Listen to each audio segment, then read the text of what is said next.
Akame got killed, episode 13, Kill the Nuisances. I really like this episode because I always like the good kind of split episodes where we get half of it is kind of, our normal night raid team, and then the other half is like Jaegers. And this episode was like a really good one for blending the storylines because each side really is just doing good, in this episode, and both teams are just trying to take out these new insane danger beasts, and it's like we don't know where they're coming from. There's a ton of them. They're very humanoid in appearance. I believe they mentioned in this episode that they were formerly human. At least most likely they certainly were, and they were probably made by the scientist before he got killed. This also confirmed the fact that it was not Chelsea in disguise in that last episode, which I was kind of wondering, like maybe they skipped a scene or anything. It was not her because they didn't bring that up. If they did, then that was just terrible that they even put that in the show. But they didn't bring it up at all, so I'm assuming that that was not Chelsea. It really was the Angel guy, and he's got some new crazy plan that he's trying to hatch. They didn't do like any inner monologue during this episode, but that was pretty much it. I don't think that he's the guy secretly, and they kind of do it with him having the cloak over his head, and that's the same guy who has like the angel imperial arms. But that'll be interesting if it was. I hadn't thought of that until honestly just now because I think the other person does have blonde hair, so maybe it's like a weird split personality thing. I'm assuming most likely it's just a totally different person, but it's in the background now, so that wasn't Chelsea in the last episode. It was really him, or they just didn't put it at all in this episode that she was spying on Esdeath, and that would just be really weird. So I'm now back to thinking it's actually him, and there's this other weird plot going on. Wave kind of talks with Bowles and stuff like that, and how he was, initially seen by the people that he saved. They were freaking out, like, holy crap, it's this guy with like a crazy. Basically, it's like a Gimp mask and stuff. And they freaked out, and then Saryu comes along. It's like, oh, thank God, it's this pretty young girl. Like, we're totally fine now. And it was really funny, and Wave was trying to kind of help Bowles, like he was trying to help Saryu, and it fails again because he's like, he judged him just like the other guys did, and he freaked out when he first saw him. And then Bull's wife and daughter come in, and it's like, see, I'm totally fine. Like, everything's nice and happy, and it's like the radiating happiness is too much for Wave. And I love that. That was like a nice, funny scene. And every time they show them, it's like, man, it's especially Wave, because Wave is like, he was like the out of towner. So he's the one where it's like, man, I really don't want him to get killed off. Like the other people, I don't either, especially Bowles in this episode after it's like, oh, here's, they actually show the wife and child. It's like, oh, well, now I really don't want him to die. And he's kind of even tells like sort of a redemption story for himself where he did kill a lot of innocent people, and he went to villages and he just like turned them to ash and killed a ton of innocent people, and he recognized that. And he's better now. Like, he's not that same person, and what he's doing now is to help the community and help the capital in general. So it's like, man, it makes me not want him to die, but of course it's this team going up against the good guys, and they're drawing this really great line. I think that it was done really well to make it somewhat ambiguous, at least, because we know Night Raid is good. They're only killing people that are into like slavery rings or doing all sorts of crazy, murderous, illegal stuff in the capital. But then we do have the Jaegers who, in this episode with Bowles, he has like sort of the redemption story. Wave is just like the kid who just wants to help people. He was just like Tatsumi and his friends. He was like, I'm here just to help people do whatever and, save a bunch of people, and that's it. And then Esdeath, pretty much those are like the only two. Everyone else seems fairly evil enough. Like Akame's sister, she, they already had the scene where they talk about it, and Akame's like, I chose to leave, and my sister decided to stay with the capital despite, knowing what was happening, so she sees me as a traitor. And maybe she didn't really understand exactly what was happening, but she still chose to stay despite what her sister was saying. So kind of makes her seem a little evil. Esdeath just seems bad in general. Like, we've seen just what she does. Like, when they did go up against those people with Najenda and stuff, when she used to be a part of the Imperial forces, it was just like they killed a bunch of people that were totally defenseless, who could have easily given up and stuff. And I think they were at one point, or it was just like, they were already defeated. There were only like 5 or 10 people left, and then they just basically tortured them to death. So it's like she just comes off as flat out evil. Seiryu is probably the third person. I guess she is the third person, where it's like she has that sort of sad quality where it's like she doesn't understand exactly what's going on and how bad things truly are, and she's just doing things like she's. I mean, she hasn't really gotten any missions, so for some people, they really are just doing good, and they aren't getting like these. They aren't involved in like the really illegal bad stuff where they're doing any of this. So, of course, they don't even realize what's happening. They don't know, like Seiryu and Wave. Um, Esdeath, of course, she knows. Bowles was a part of it, so he knows and he believes. I guess he believes that what he's doing now is different, and I guess technically it is because now it's like, oh, we're just going after Night Raid, who were just deemed as assassins, and it's like, oh, these people died, and with Esdeath having such a high rank, I feel like she would have to know all the illegal stuff going on with these people. It would blow my mind if it's like she had no idea about that either, and it was just they were just evil and no one knew whatsoever. That would really surprise me. But I feel like Esdeath, kind of being her character and having so much say as a part of the Imperial Army, definitely knows what was going on with those people, and they just kind of keep that stuff hidden.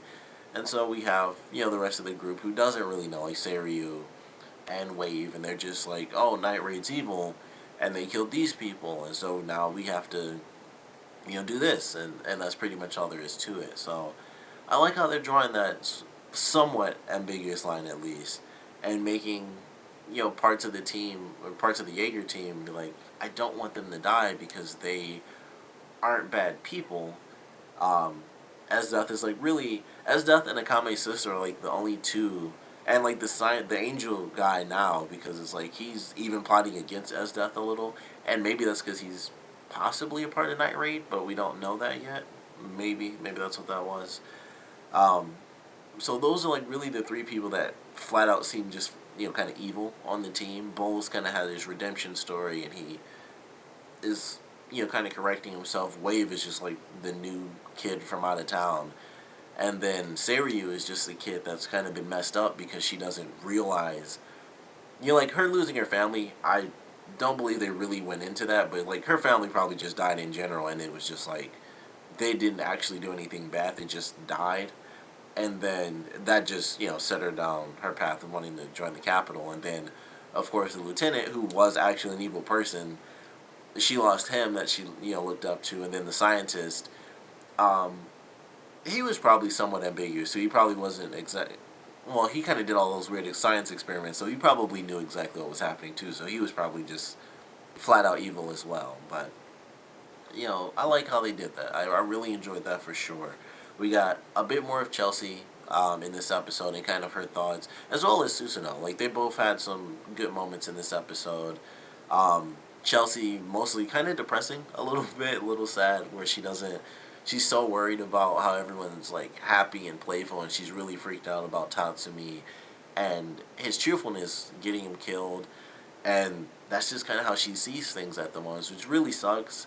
And we may or may not lose someone else. Who knows? Especially with this ending, I don't know what to expect from the next episode, but I'll just certainly get to that.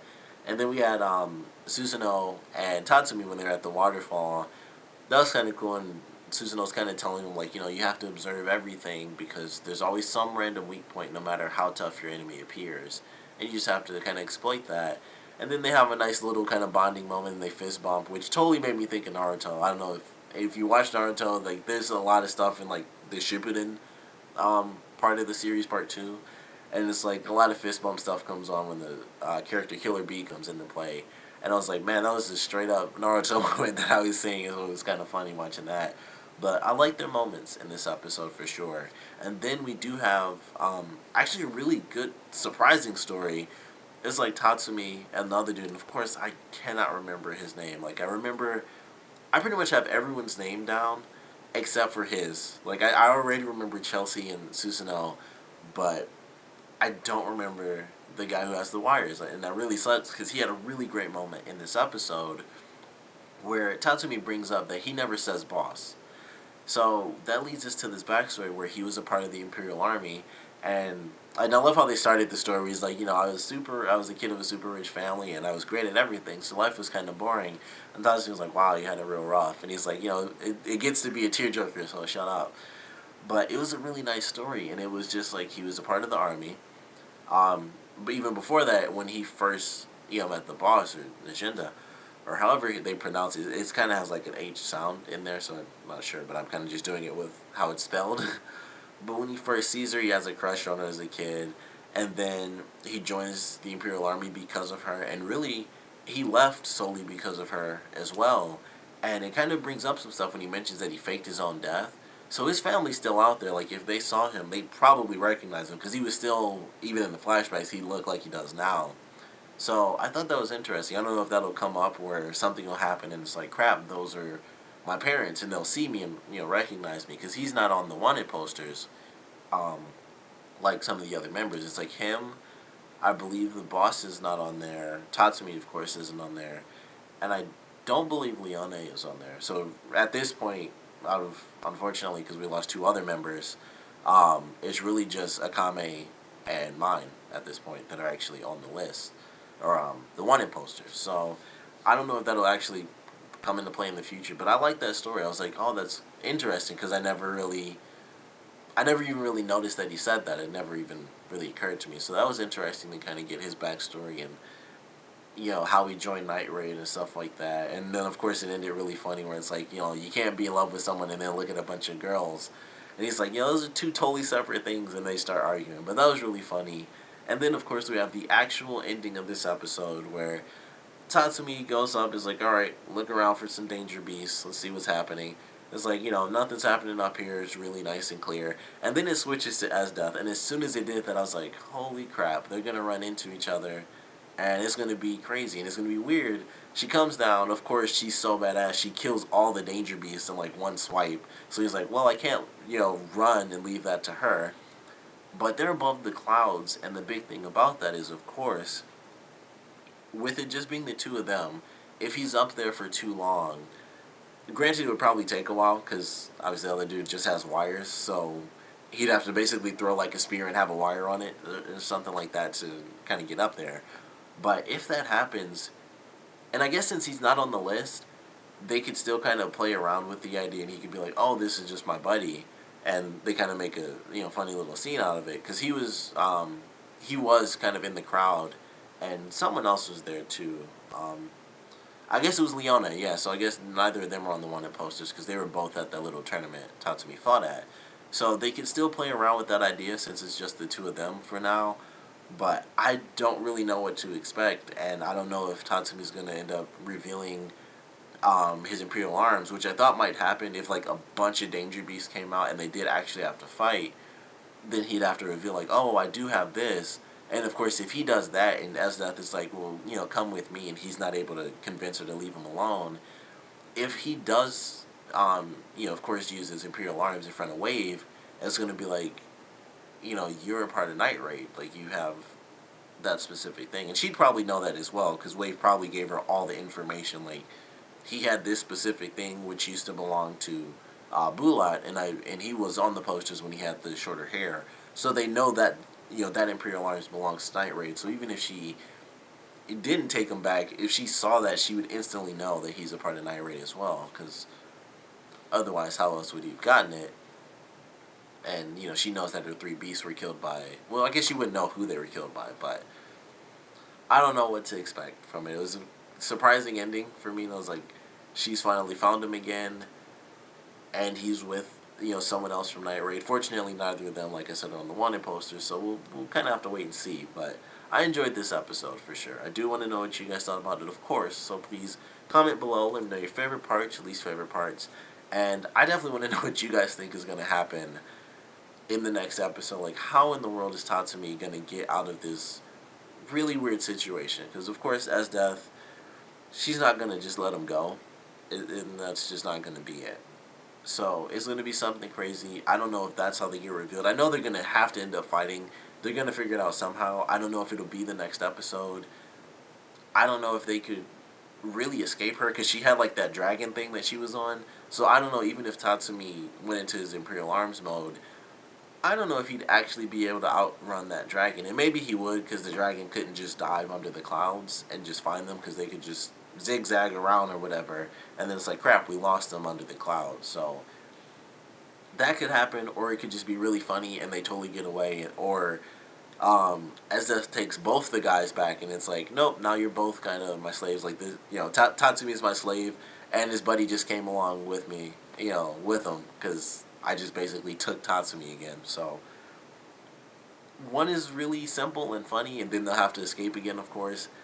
The other one is going to lead to the really drastic battle that is, of course, happening somewhere in this series. But I want to know your speculations for what's going to take place in this next episode. So please comment below, let me know, and thanks for watching.